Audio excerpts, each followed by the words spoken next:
All right, my friends, it is now time for the Soulful Psalms segment of Beacon of Truth. The Soulful Psalms, we take one of the Psalms from the Book of Sung Praises, from the wisdom literature of the Old Testament. And these are Psalms, of course, that we hear in every holy sacrifice of the Mass. And we take these beautiful hymns of praise and we connect them to your everyday lived experience. So enjoy sharing these reflections with you. And today, we're continuing our look at Psalm 107. So 107 is the first psalm in book 5 of the Psalms. So Psalms 107 to 150 is the last book of the Psalms. You know, the Psalms are broken into 5 books. And today we're looking at Psalm 107.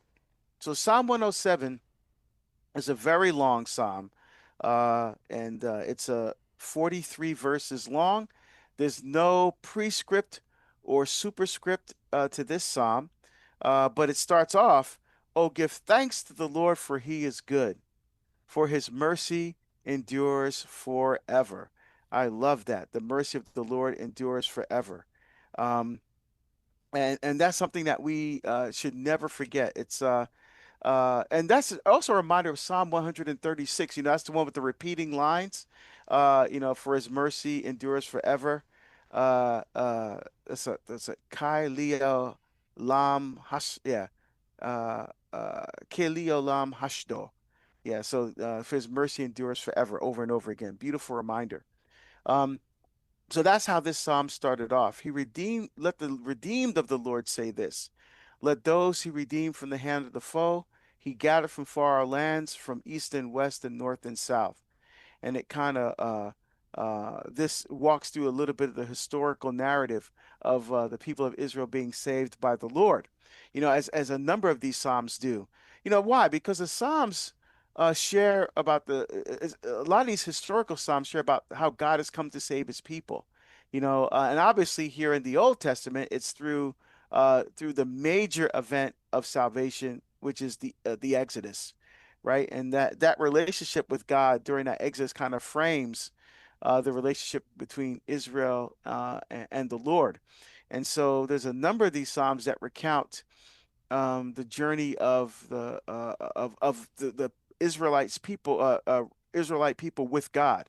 So it's yes, the Exodus obviously is the major event, but it also sets the stage and sets the tone for the look at throughout the Old Testament and quite frankly in our time today, our walk and our relationship with God as well. You know, we look back on kind of our history and we see how God has worked in our lives over time and in many different and beautiful ways. And it's good to take time to reflect on that, especially during this time of year.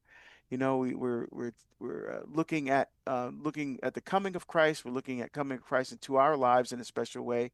And I think Psalms like this one, well, 107, that gives a historical perspective will help us to look at how we have walked with God in our lives, both through the ups and the downs, the trials and the tribulations, the times we were angry with God, the times that we couldn't stop thanking God. For all of those, we need to be grateful to God for. And today, we're going to be looking at this psalm starting at verse 35. So Psalm 107, starting at verse 35. He changes desert into pools of water, thirsty ground into springs of water. All right. So remember that when they reached Meribah and Massa in the desert, although Meribah and Massa mean trial and testing, right? Because that's where the place where the Israelites tested the Lord.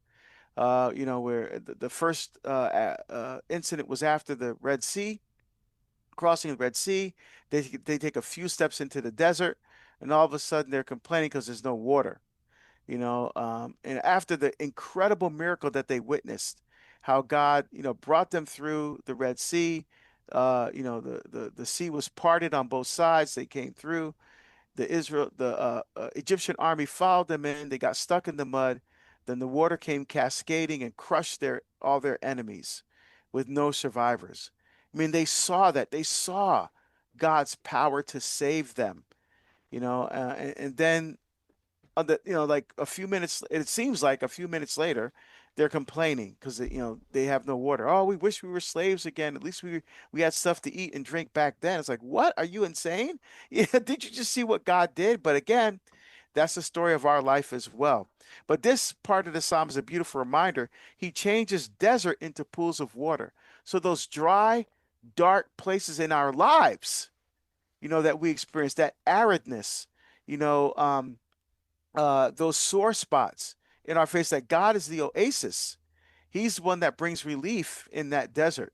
He's the one that brings life-giving water into the dryness of our spiritual lives, into the dryness of, our everyday routines. Sometimes begin to get monotonous. And we just so are comfortable with our routine that we get comfortable not allowing God to change our hearts, to come in and shake things up a little bit. And so it's the Lord that changes desert into pools, thirsty ground into springs of water, right? Our souls are longing and thirsting for you, my God. As some of the other Psalms say, where Jesus says on the cross, I thirst. He's thirsting for souls. In that suffering, he's thirsting to give us that relief. It's beautiful. There he settles the hungry, and they establish a city to dwell in. And so what are we hungry? What we're really hungering for, what we're really thirsting for, what we're yearning for is a deep, intimate relationship with God. And only God is the one that can establish that. He establishes a city to dwell in. He gives us a home. In that relationship with God, he's leading us home. He's bringing us home.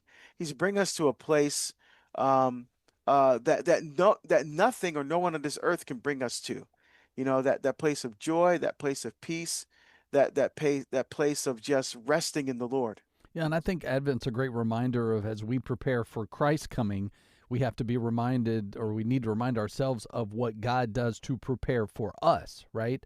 So while, he knows all, he's aware of what's going to happen before it enters into our life, to realize how far he has gone ahead of us to be able to help us to be prepared for what we need to face the things that we're going to face in the coming day and the coming year.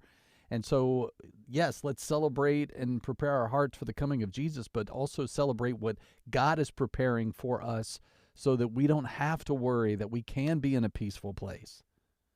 Yes, amen. I love that. And that's what Advent's about. It's about preparing for the coming of the Lord Mm, and preparing our hearts, like you said, to receive that peace, which is, again, that Jesus says is beyond all understanding. yeah. And what happens when we find that peace, right? It says, they sow fields and plant their vines, which yield an abundant harvest. So now that we're at a place of peace with the Lord, now we can kind of settle in. It says that, they sow their fields and plant their vine. Let's settle in. Let's start building our life with the Lord here, which yield an abundant harvest. Why? Just like we talk about the sower. Yeah, we throw the seeds, but God tills the soil and gives it fertilizer and sunlight and allows that seed of faith to grow. Our hearts has to be open Mm. to receive that nourishment that the Lord wants to give us and preparing us for Him to be in our lives in a really powerful and meaningful way. Yeah, and I think too, as we think about, well, I've just been, so thirsty for so long or so hungry for so long. The great thing is you never really want to lose that thirst or hunger, but you want to make sure that you're feeding that thirst and hunger with the things of God and not with the things of the world. Yeah, it's just like if you eat too much junk food, it's going to be pleasurable at the outset, but then you're going to get sick. Right. You know, so it's like that too. You feed your things on the things of the world because they're attractive, because they look good, because it may taste good, you know, but ultimately it's not healthy for us, Yeah. right? So we have to have the food that nourishes a deep, rich spiritual life, and of course, as Catholics, that for us is also the Eucharist. Hmm. And finally, in this verse 38, he blesses them; they grow in numbers. He does not let their cattle decrease. Right, so it's an agrarian society, so they often use images of farming. But the idea, when we sow our fields and sow our hearts in God's mercy, and plant our vines, the vines of our hearts in His love, He will bless us and we will increase. increase in grace, increase in love, and increase in God's presence in our lives. So love that. For more on the Psalms with Deacon Harold Burke-Sivers, check out Beacon of Truth weekdays at 4 p.m. Eastern on EWTN Radio and streaming everywhere you listen to podcasts.